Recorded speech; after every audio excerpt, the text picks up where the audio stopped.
Pagi ini kita akan menyambung lagi perbahasan kita dalam kitab 51 Hadis Sahih, kisah gaib dan ajaib ini pada kisah yang ke-24, ya, pada muka surat yang ke-117. 117.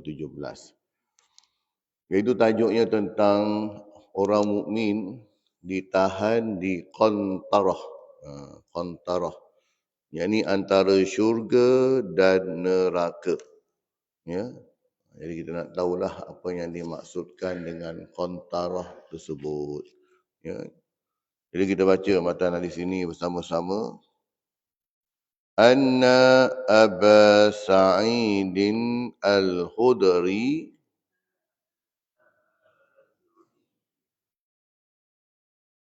radhiyallahu anhu qala qala Rasulullah sallallahu alaihi wasallam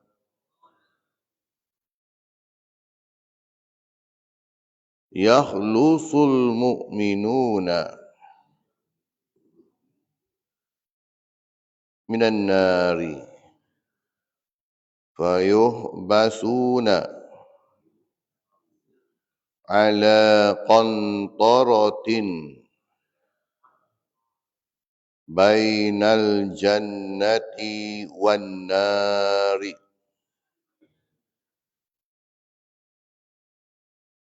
fayuqassu li ba'dihim min ba'din mazalimu kanas bainahum fid dunya hatta idza uzzibu wa luqqu udhina lahum fi duhulil jannati fawalladhi nafsu Muhammadin biyadihi la ahaduhum ahda bimanzilihi fil jannati minhu bimanzilihi kana fid dunya. Maksudnya daripada Abu Sa'id Al-Khudri, katanya Rasulullah sallallahu alaihi wasallam bersabda, yakhlusu mu'minuna minan nari. Orang-orang mukmin telah selamat dari neraka. Maksudnya dia lepas titian sirat tu dia tak jatuhlah ke dalam neraka. Selesai melepasi titian sirat, sebab di bawah titian sirat tu adalah neraka. Melepasi titian sirat itu adalah syurga. Tetapi sebelum dia masuk ke dalam syurga itu, lalu mereka ditahan di Qantarah. Nama tempat tu Qantarah, di antara syurga dan neraka. Sebahagian dengan sebahagian lainnya diberikan haknya yang pernah dianiaya di dunia, sehingga apabila mereka telah bersih daripada seluruh dosa, maka mereka diizinkan masuk syurga. Demi yang jiwa Muhammad berada di tangannya, seseorang daripada mereka lebih mudah sampai ke tempatnya dalam syurga daripada sampai ke tempatnya di dunia. Takhrij hadis ini diriwayatkan oleh Imam Bukhari dalam Sahih Al-Bukhari dalam kitab Ar-Riqaq, bab al-qisas yaumal qiyamah. Hadis yang ke-6535 dan 2440. Intipati dan pengajaran kisah ini yang pertamanya, orang-orang mukmin, ya, orang yang beriman ini ditahan pada kontarah antara syurga dan neraka setelah mereka melintasi titian sirat. Kan? Ni selesai saja dari titian sirat tadi. Sebab apa? Dia berjaya melepasi titian sirat sebab amalan dia. Ditimbang amalannya itu, maka pahalanya lebih berat walaupun sedikit berbanding dosanya. Ya. Yang penting pahala tu lebih. Dia tak kira ada dosa kau punya. Ya, pahalanya 51, dosanya 49. Okey, selamat masuk juga. Silakan melintasi titian sirat.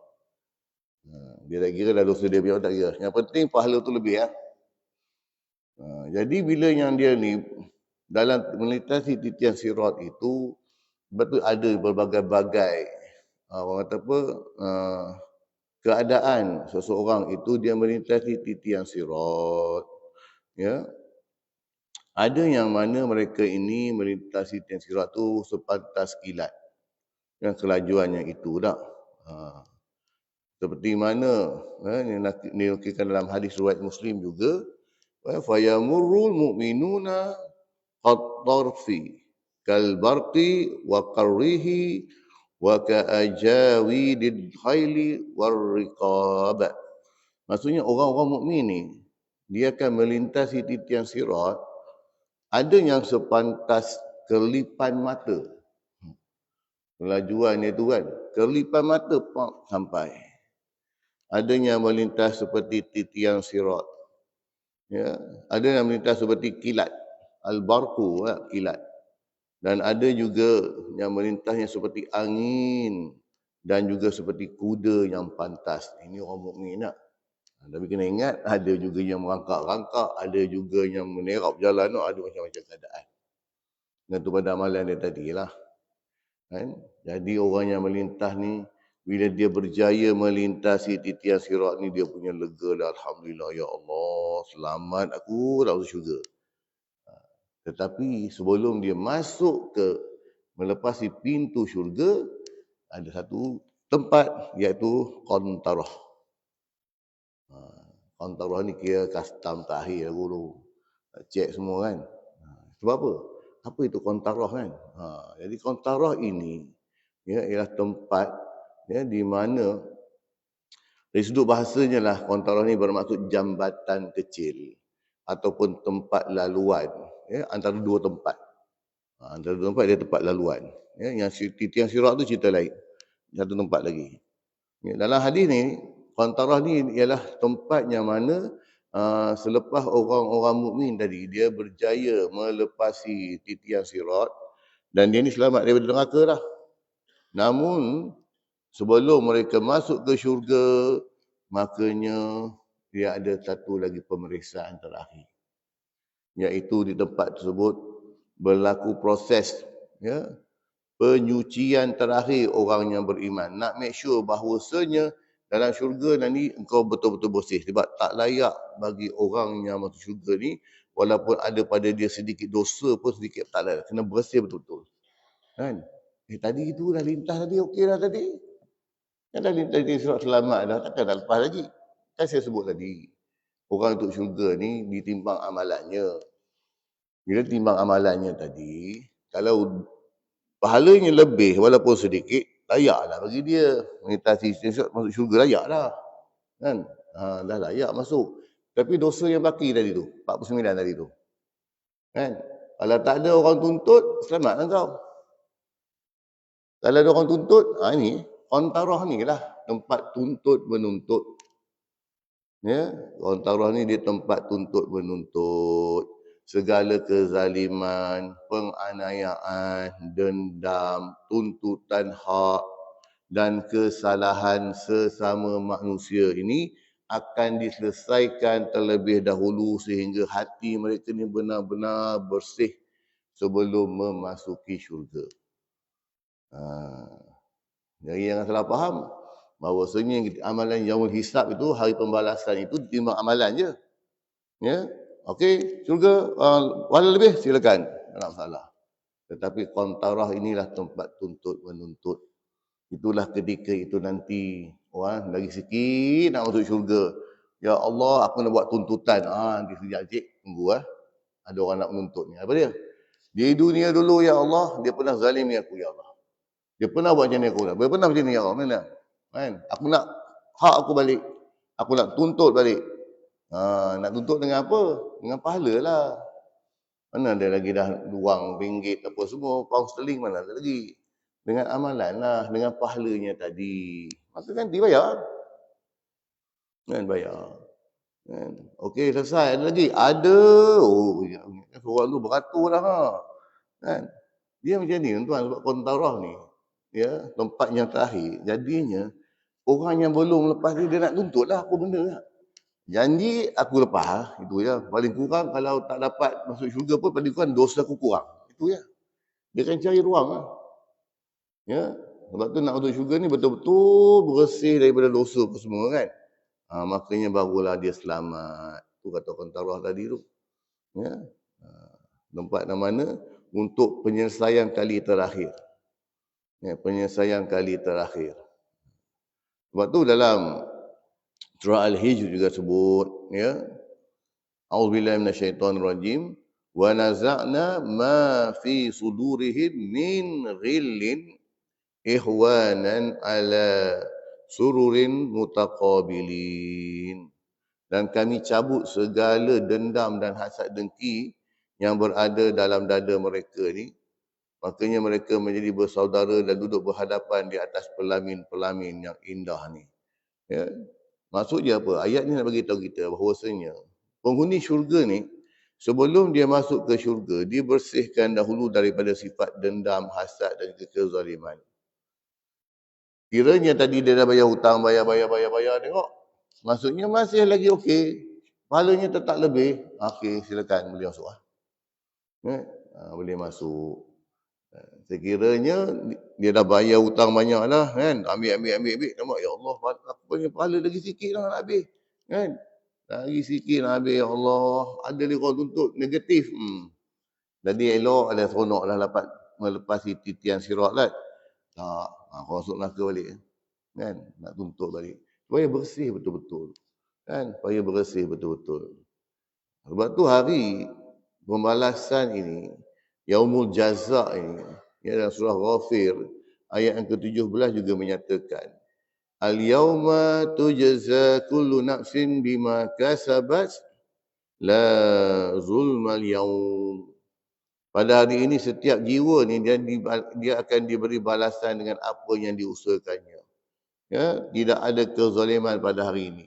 Dia tak boleh kata, elok dah tadi aku dah lepas dari tantik di tanah sirat, tiba-tiba pula ni. Tak adil Allah SWT ni.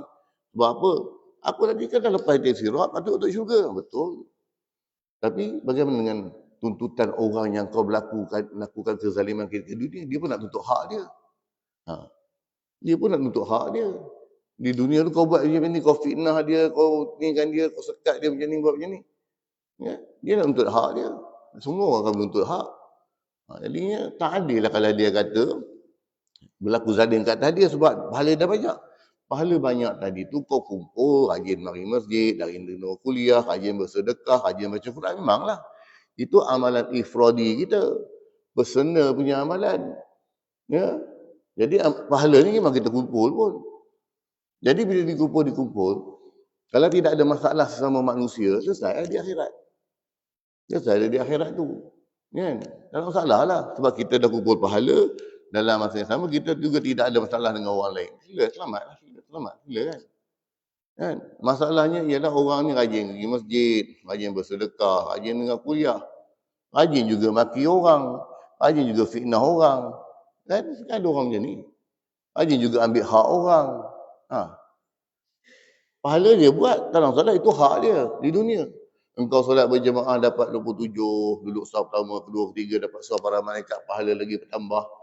Pergi umrah lagi, pergi haji. Itu pahala dia punya personal punya collection lah. Orang kata dia punya pahala dia personal. Itu hak dia dapat pun. Tapi bagaimana hak dengan kalau dia ada menzalimi orang, orang tu juga berhak untuk menuntut hak. Jadi nak tuntut hak ini bayarannya di akhirat dosa pahala lah. Itu je lah. Masing-masing hari menuntut hak kan. Lepas tu kata ya, Imam Ibn Hajar Al-Asqalani berkaitan dengan Qantarah ini. Ya, Qantarah ini dia tempat antara syurga dan neraka selepas melintasi titian sirat. Makanya di situlah sebahagian daripada manusia ni dia akan menuntut hak daripada sebahagian yang lain kan, setiap orang. Jadi kata Ibn Hajar lagi bahawasanya orang mukmin yang telah selamat daripada neraka tetapi mereka ni masih perlu disucikan daripada kezaliman sesama manusia. Sebab itu kan dalam hadis juga kita pernah baca hadis tu bila mana Rasulullah SAW bertanya kepada para sahabat kan, atadruna manil muflis? Tahukah kamu siapakah orang yang muflis? Nah, siapa orang yang muflis? Maka sahabat pun jawab mengikut apa yang mereka fahamlah.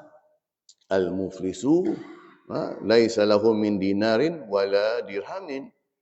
Muflis itu menurut pandangan kami ialah mereka yang tidak ada wang lah, tidak ada dirham, tidak ada dinar lah. Makanya inilah orang muflis yang tak ada apa-apa pun. Kan? Ya, jawapan tu betul. Untuk pandangan sahabat di dunia mungkin betul. Kan? Tetapi jawapan yang mana lebih terperinci dan lebih mendalam ialah al-muflisu ini. Orang yang muflis ini ialah bila mana dia bawa amalan dia di akhirat nanti. Punya banyak. Kau sana dia bawa lah. Dia bawa amalan dia punya banyak ni. Amalan-amalan baik dia ni. Ya, tetapinya di hadapan Allah SWT nanti tak, dia bawa amalan yang banyak. Ni di Qantarah ni nanti ni. Dia punya seronok lah, amalan aku banyak dah. Tiba-tiba datang orang menuntut. Ya Allah, di dunia dia zalimi aku, di dunia dia ambil hak aku, bagi. Alamak, aku dah tak ada apa dah. Dah tak ada apa, orang tuntut lagi. Walaupun pahala dah habis bayar dah ni. Tuntut lagi. Bagaimana bayar? Ambil pula dosa dia orang mari kita pula. Allah, aku dulu punya rajin semayang, rajin mari kuliah, rajin. Malah rajin tak ada salah, itu memang bagus lah. Tapi kau juga rajin fitnah orang. Engkau juga rajin mengata orang. Engkau juga rajin ambil hak orang. Macam mana? Jadinya adil lah untuk dia beri pembalasan. Sebab tu tuan-tuan, biarlah kita di dunia ni orang kata janganlah macam tu kan. Ya, janganlah sampai macam tu. Sebab apa? Bimbang. Ya, rajin mengumpul pahala, nanti rajin juga bersedekah di hari akhirat. Tak kena tuan-tuan. Nak rajin bersedekah ni di dunia. Bukan di akhirat nanti. Tiba-tiba rajin baik pula hati. Bukan baik hati lah. Maksudnya kau terpaksa bagi amalan kau. Sebab apa? Sebab atas tindakan di atas muka bumi. Itu sebab dia lah. Kan? Ni bagi Qantarah tu tadi. Ya? Maksudnya sebelum selesai betul-betul masuk syurga, maka dia akan duduk dulu di Qantarah tu untuk tuntut menuntut. Kenapa mesti ada tuntut menuntut? Sebab orang yang dah masuk syurga, dia takkan keluar lagi dah. Selama-lamanya. Dia takkan keluar lagi selama-lamanya. Akan kekal abadan. Dia akan kekal di syurga selama-lamanya. Jadi sebab tu sebelum kau masuk, pastikan semuanya bersih. Kan? Jadi semua dah clear semua. Tidak ada hutang piutang, tidak ada zalim-zalimi. Ya? Makanya baru selesai. Sebab tu kita ni tuan-tuan, biarlah kalau boleh kita selesaikanlah di dunia. Janganlah selesai ke akhirat. Panjang cerita dia. Memanglah kadang-kadang orang kata, nanti aku tuntut di akhirat esok. Kan? Aku tuntut kau di akhirat. Betul. Ya? Contohlah saya beritahu macam orang berhutang kan. Orang yang berhutang ni, memang kita akan tuntut di akhirat esok. Tapi bayangkan tuan, kalau kita ni sepatutnya nama kita dah boleh masuk syurga tak. Tiba-tiba pula nanti sekejap. Ada orang cari kau, kenapa dia nak bayar hutang? Padahal kita nak masuk syurga dah ni tak. Lepas tu selalu kita berdoa kepada Allah. Ya Allah, ya, kalau orang ada buat zalim dengan aku apa semua, ya Allah, pertama, ya Allah, kau gantikanlah dengan pahala, ya Allah. Yang keduanya, ya Allah, di akhirat esok aku tahu aku untuk syurga, yang kesalahan dia buat kat aku itu, ya Allah, aku minta Allah selesaikanlah. Senang, tak payah cerita. Yang pening-pening ni lah. Kita dah lepas untuk syurga, yang dia ni, ya Allah, minta Allah selesaikanlah.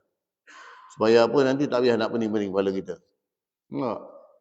Kecuali orang yang mati syahid lah. Orang mati syahid tak ada masalah. Dia memang orang kata dah billionaire. Siapa menuntut pun, berapa banyak, okay, ambil, sila ambil. Tak habis-habis. Kan? Dia mubasyaratan ila jannah. Kan? Orang yang mati syahid ni, orang yang terus masuk ke syurga, tak ada masalah. Kalau orang nak menuntut pun, dia boleh bayar. Tak ada hal lah. Kau sebut apa nak tadi? Okey. Kan? Siap boleh bagi cek kosong. Sila. Tulislah nak macam mana. Saya tak sempat lah. Tulislah encik nak macam mana saya nak masuk alam ni. Macam tu lah. Kan? Orang mati syahid ni kan. Bagi yang kita ni tak apa nak syahid ni, mati sakit ni, jadi kena hati-hatilah dalam bab amalan, dalam bab hubungan sesama manusia ni kan.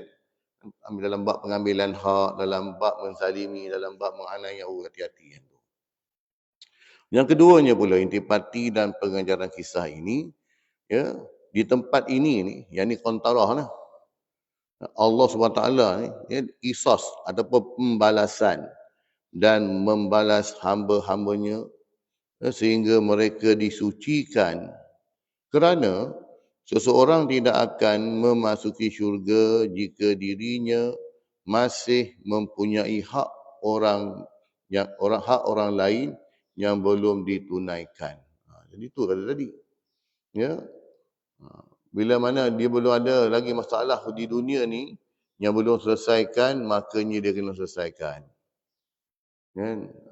Selesaikan. Sebab tu keadaan orang Islam, Muslim, orang mukmin ni, ya, yang beriman ini, selepas dia melintasi titian sirat, ya, pertamanya betul mereka ni terselamat daripada api neraka lah. Terselamat daripada api neraka. Namun, ya, walaupun dah selamat, masih belum dapat masuk syurga lagi. Sebab apa? Sebab mereka ni akan dihimpunkan di kontarah. Di kontarah tadi tu. Jadi segala kezaliman, penganiayaan, pengambilan hak, apa saja bentuk sesama mukmin ni diselesaikan. Diselesaikan. Jadi di sini pun sesama mukmin kan. Kalau macam tu bolehlah aku curi harta orang bukan mukmin kan. Macam kita kecil-kecil dulu, kalau curi barang kat Cina boleh sebab Cina kafir kan. Jadi tak ada masalah lah. Tu salah faham. Sebab apa yang berdosa ni bila ambil hak sama mukminnya orang Islam, kalau ambil orang bukan Islam tak apa, tak berdosa. Siapa cakap tak berdosa? Ya. Berdosa itu pada perbuatan kita. Pada perbuatan kita, perbuatan mencuri itu yang berdosanya. Bukanlah kira pada siapa kita ambil pun. Ya. Begitu juga menzalimi haiwan. Yang sebut tadi sebut. Ya. Kita tepuk nyamuk kan, geram kau gigit aku banyak. Ambil nyamuk tu cabut satu, ni sayap ambil. Ambil kan. Bukan kisah pada nyamuk, tapi perbuatan menzalimi haiwan ini yang akan dibalas. Ya, perbuatan itu yang dibalas. Kan? Jadi jangan salah faham pula lah kita.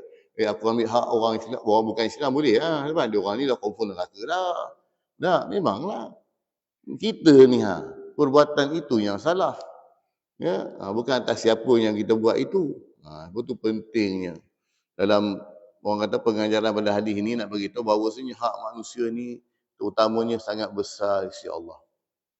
Sedangkan kezaliman yang berlaku antara haiwan-haiwan pun, maka itu juga dia beri pengadilan. Punya Allah SWT nak bagi tahu bahawasanya hari pembalasan ni semua Allah akan adil di balik.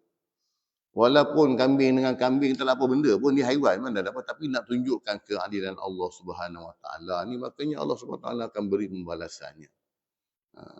Sebab tu dosa sesama manusia ni dia tidak selesai dengan hanya kita ni istighfar.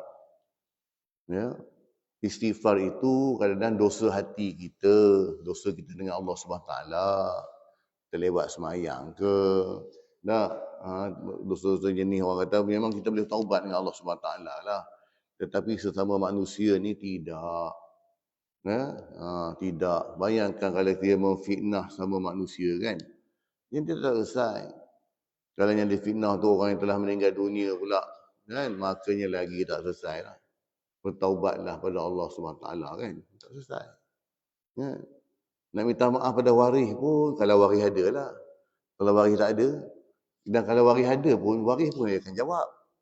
Saya minta maaf lah. Sebab yang Encik Fitnah ni ayah saya, arwah ayah kami kan. Saya pun tak tahu ayah kami maafkan atau tidak. Ya. Tak dapat nak bagi keputusan sebab apa yang Encik buat ni besar sangat ni. Kan. Fitnah ke atas arwah ayah kami ni besar sangat. Jadi kami pun tak boleh nak bagi keputusan lah. Ya. Jadi serah pada Encik lah. Encik esok kira kemudian lah dengan ayah kami di akhirat esok lah. Kami pun tak boleh nak bagi jaminan. Kan? Kalau dekat sikit-sikit tu boleh lah. Kalau benda yang besar menyebabkan perkara yang besar, minta maaf lah Encik. Tak dapat kami nak minta tolong. Kan? Ya. Jadi pandai-pandai lah. Kan? Betul kata tadi. Kenapa? Sebab bila selesai, sebab syurga itu adalah tempat yang suci. Dalam syurga tuan-tuan, dia tak ada hasad. Tak ada dengki. Tak ada iri hati. Tak ada. Semua sifat ni tak ada. Semua sifat negatif ni tak ada. Ya. Tak ada sifat negatif. Ya. Dan masing-masing ada hak masing-masing pun, syurga masing-masing pun. Jadi tak payah nak berebut lah. Ya, sebab tu kita ni nak masuk syurga ni tak payahlah risau. Sebab masing-masing ada syurga kalau dia beramal lah kan. Bukannya syurga tu ada kota. Nak pergi haji boleh dah ada kota kan. Dia tidak ada kota pun. Kau beramal, kau dapat lah. In ahsantum li anfusikum.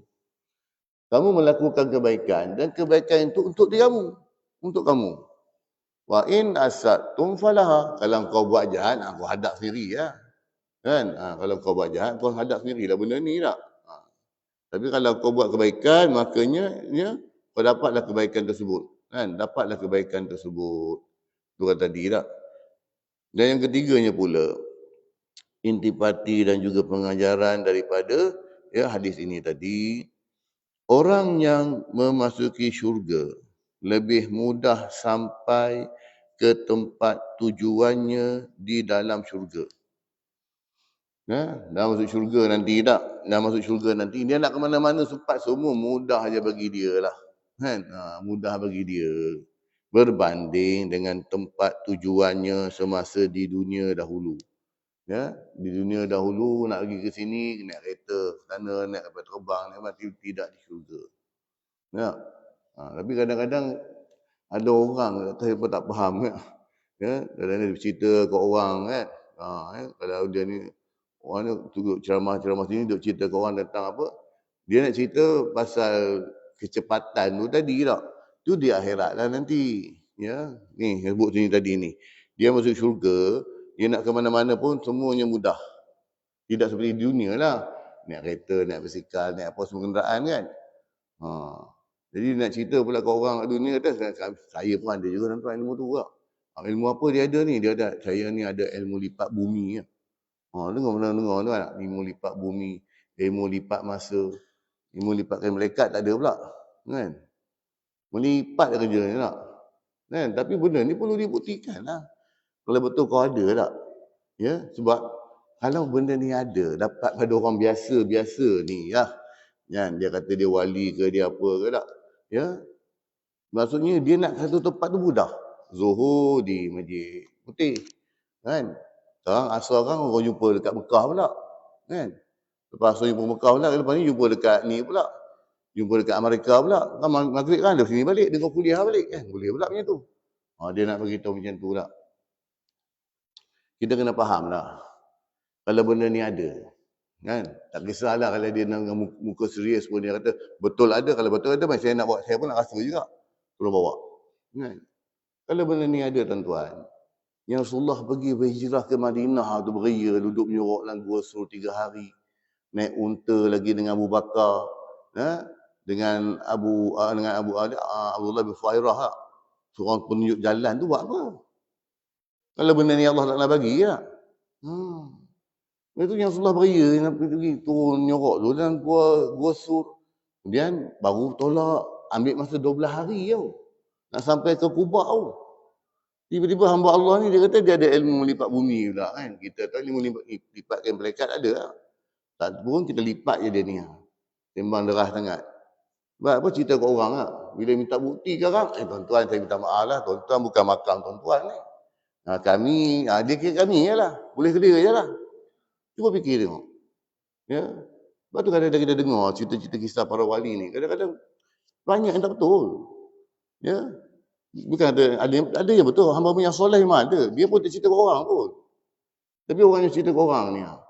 Dia lipat sana, kejap sini. Betul, kita pernah dengar cerita-cerita macam ni kan. Kelebihannya Allah Ta'ala bagi pada wali Allah ni pertama ni, dia tak cerita ke orang. Kalau orang nampak apa itu dia hal lah. Dia tidak akan melebihi daripada mukjizat yang diberikan kepada para nabi. Itu itu je kita lipat. Kalau dia kata dia boleh lipat bumi, kejap ke Mekah, kejap ke Amerika kan. Okey dah, kalau tuan-tuan tak percaya, tuan-tuan punya hal lah. Tak apalah. Jadi ini berkaitan dengan bab keimanan.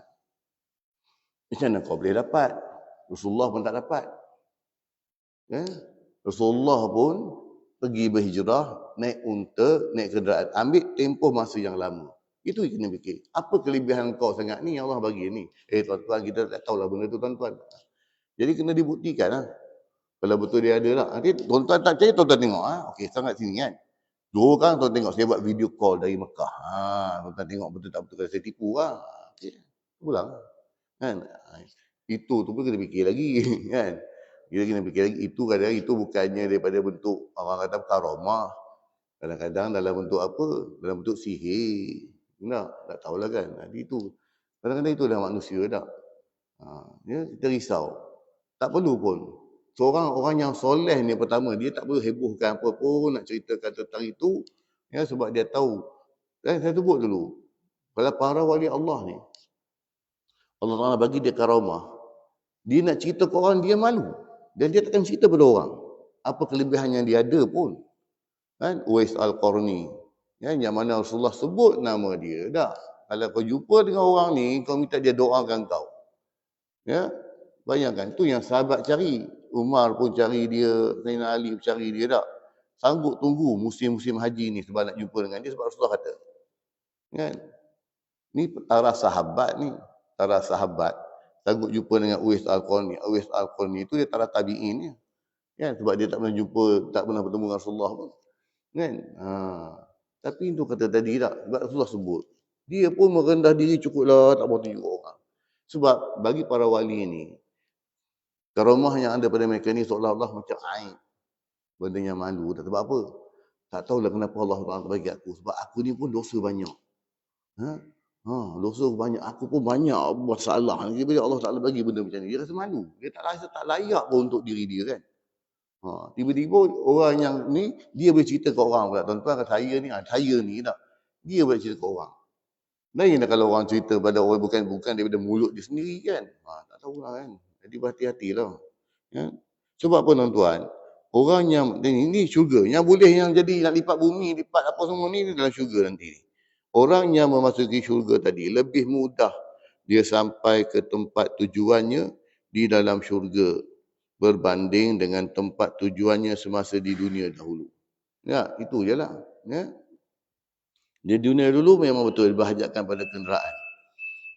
Sebab tu pengajaran pada hadis ni lah. Kita tengok kan. Antara juga pertamanya, hak manusia sangat berserasi Allah. Jadi dia tak boleh selesai dengan cara kita beristighfar sahaja. Ataupun kita ambil hak orang, bukan kita lah, orang lah. Dia ambil duit rasuah ke, dia ambil duit penyelewengan, duit zakat ke, dia apa, dia ambil semua. Dia konon-konon dia nak bersihkan harta dia, tak apa, saya bayar zakat, saya rajin sedekah. Kan? Harta yang haram tidak dapat disucikan dengan cara dia buat macam tu. Tetapi orang yang dia bagi duit tadi, orang tu dapat manfaatkan apa yang dia bagi. Apa yang dia bagi dapat apa? Perbuat dia sebut tadi. Yang haram berdosa perbuatan dia. Bukan duit yang fizikal tu berdosa. Tak. Dapat dimanfaatkan. Yang itu kau jawab depan Allah SWT. Ya. Jadi bila mana berdosa dengan manusia dia kena pulangkan balik, haknya dia kena minta maaf balik. Yang keduanya, syurga ni adalah tempat suci. Makanya tidak ada kebencian, tidak ada permusuhan, tidak ada apa saja perkara negatif dalam syurga. Semuanya baik sahaja. Dan orang yang masuk syurga ni dia akan kekal selama-lamanya. Yang ketiganya pula, amal soleh perlu disertai dengan akhlak mulia. Rajin semayang, rajin solat, rajin berjemaah, rajin kuliah, rajin bersedekah. Bagus. Tak? Makanya perlu disertai dengan akhlak mulia. Ya, alhamdulillah haji tu memang bagus, dia kuliah dia rajin. Ya Allah, kalau kau duduk dengan dia ni, nasihat je keluar pada mulut dia. Cakapan dia baik je tak? Alhamdulillah orang macam ni. Tapi kalau orang kata, kau dia tu, kau dapat dia kalau buat masjid memang dia tak tinggal. Semayang pun bagus dia tak? Tapi kalau kau duduk dekat dia, kau dengar dia cakap mulut dia, dia kata ke orang, Masya Allah, kau pun tak sanggup nak dengar lah. Ya, macam tu sekali tak? Jadi berhati-hatilah orang macam ni. Rajin semayang, rajin fitnah. Rajin bersedekah, rajin aibkan orang. Ya? Rajin dengar kuliah, rajin juga duk buat benda-benda haram. Kan? Jadi berhati-hati. Ya? Amalan soleh tu bagus dah. Tetapinya inilah akan menyebabkan dia kurang nanti dituntut di akhirat. Dan orang beriman juga, dia perlu menjaga hubungan dia sama Muslim. Elakkan fitnah, elakkan umpatan, elakkan penghinaan dan permusuhan. Jadi tuan-tuan, kesimpulan ialah daripada apa yang kita baca ni, iaitu kontarah lah. Kontarah tadi dia merupakan salah satu perhentian akhir bagi orang-orang mukmin ni selepas dia berjaya melintasi titian sirat. Dan kontarah ini dia menjadi tempat penyucian yang terakhir. Sebelum seseorang individu itu, seorang mukmin itu dia masuk ke syurga. Ya. Semua hak dan kezaliman sesama manusia ini akan diselesaikan di situ lah. Ya, semua selesai kat situ. Menuntut apa semua selesai kat situ. Supaya apa? Supaya penghuni syurga ni nanti dia masuk dengan hati yang betul-betul bersih, suci dan juga penuh kasih sayang sesama mereka ni tak. Jadi kalau dapat, dia lepasi titian sirat, alhamdulillah. Dan dia juga dapat tuntutan tu tadi, makanya orang ni pun dia dapat bayar ke apa semua, ganjaran pahala dia banyak sangat kan. Alhamdulillah selesai lah kan. Tetapinya kalau tak selesai, hadap lah. Walaupun orang kata sebelah kanan kaki itu dah masuk syurga dah, tetapi masih lagi ada masalah dengan manusia. Kan? Kita ni tuan-tuan, masalah kita ni dengan Allah SWT insya-Allah. Walaupun dulu kita jahil, walaupun dulu kita ni kaki cucuk langit nak. Tu kan. Tahun 70-an tu, cucuk langit ke ni macam kaki lah. Kan? Tapi dosa dengan Allah SWT, kita minta ampun. Ya, dan kita bersungguh-sungguh bertaubatlah. Kan? Itu dengan Allah SWT. Dan berubah jadi orang baik itu insya-Allah. Tapi dengan manusia dia tak jadi. Kan? Dengan manusia tak jadi. Ambil hak orang, curi hak orang, tiba-tiba rajin sedekah, tiba-tiba rajin bayar zakat, tiba-tiba rajin lah jadi. Sebab ambil hak orang, kau kena pulang ambil hak orang. Sebab kau fitnah orang, kau kena minta maaf balik dengan dia. Tu di dunia. Sebab itu Allah SWT pun tak campur lah yang tu. Ya, tak campur lah. Jadi itu selesailah sendiri. Selesai masalah dengan manusia, insya-Allah dengan Allah SWT tak ada masalah. Sebab dosa dengan Allah ni, insya-Allah Allah SWT Maha mengampun dengan syarat bertaubat bersungguh-sungguh, taubatan nasuha lah. Berubah sikap, menyesal atas perbuatan tu dulu kan. Berubahlah. Tapi dengan manusia tak jadi. Minta maaf ataupun pulangkan balik hak mereka tak. Itu tuan-tuan kupasan kita pada hari yang ke-24. Kemudian berkaitan dengan kitab Al-Hikam tu tadi, ya. Jadi cadang-cadangnya kita nak buat selang-seli lah macam kita buat kitab pun dulu. Kan? Sebab kitab tu stok tu pun dah ada. Kan? Jadi kalau kita tak guna pun rasa sayang jugalah. Takut lama, duduk simpan lama sebab nak mikirkan balik. Ini baru hadis yang ke-25 kan. Dia ada 51 hadis kan. Tapi tak apa tuan-tuan nak. Sebabkan stok pun dah ada, makanya kita bolehlah mulakan pengajian kitab tu dengan kita selang-seli lah. Sama ada kita buat macam dulu tak. Minggu pertama, minggu kedua, minggu ketiga katakan kitab ni. Kan? Kitab hadis 51 kisah raib dan ajaib. Minggu keempat ataupun minggu kelima tengoklah 2 minggu pun. Ya, makanya kita buatlah kitab Al-Hikam tu tak. Sebab kitab Hikam ni semua bagus kan. Ini berkaitan dengan hati, Hikam juga berkaitan dengan hati. Kita tak tasawuf ni tak. Saya cuma menyambung lah sebab kitab Hikam tu saya mengajar di beberapa tempat.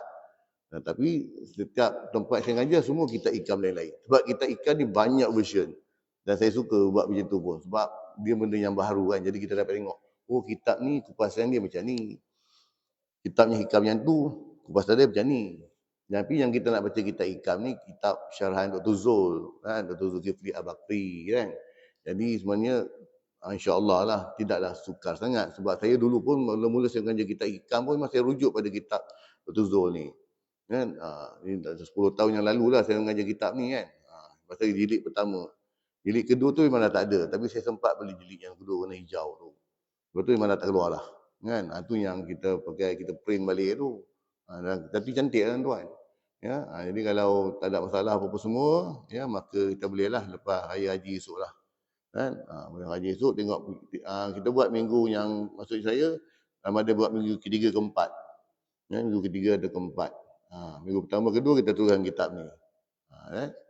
Yang penting pengajian tu berjalan, yang penting kita dapat ambil istifadah lah, ambil manfaat kan daripada apa yang kita pelajari. Dia tak kisah 10 kitab per kitab, tapi kalau hati tak berubah, hati tak ada, sama tuan. Kan? Kita tujuan kita bila mana kita belajar kitab hikam, kita dengan tasawuf kita ni, kita nak ada perubahan dalam diri kita, itu ialah lah. Itu yang kita nak lah kan. Tapi kalau 10 kitab pun sama je kau. Aku tengok kau 10 tahun dulu kau menjadi dah 10 kitab lebih, mulut sama je laser ya. Mulut tak ada insurans sama je. Kan? Yang kata kita hikam, kita hakam pun tak ni tak. Ya. Itu je tujuan kita, untuk kita ubah diri je. Kita dengar kuliah ni untuk ubah diri je. Jadi orang baik kan. Sebab apa nak masuk syurga ni, akhlaknya kena baik tak. Wallahu a'lam, itulah pesan kita. Semoga Allah SWT kurniakan kepada kita kefahaman dan juga kekuatan untuk kita amalkan dan sampaikan insya-Allah. A'udzubillahi minasyaitonirrajim. Bismillahirrahmanirrahim. Alhamdulillahirabbil alamin wa bihi nasta'in wassalatu wassalamu ala sayyidina mursalin wa ala alihi wa sahbihi ajmain. Allahumma rabbana zidna ilma warzuqna al-fahma wa 'amalan maqbula. Allahumma ja'al hada jam'al marhuma wa tafarruqana min ba'dihi tafarruqan ma'suma. Allahumma rabbana atina fid dunya hasanatan wa fil akhirati hasanatan wa qina adzabannar. Wa sallallahu ala Muhammadin wa ala alihi wa sahbihi wa baraka wa sallam. Walhamdulillahi rabbil alamin. Subhanakallah wa bihamdika, subhanakallah wa bihamdika, asyhadu an la ilaha illa anta, astaghfiruka wa atubu ilaik. Assalamualaikum warahmatullahi wabarakatuh.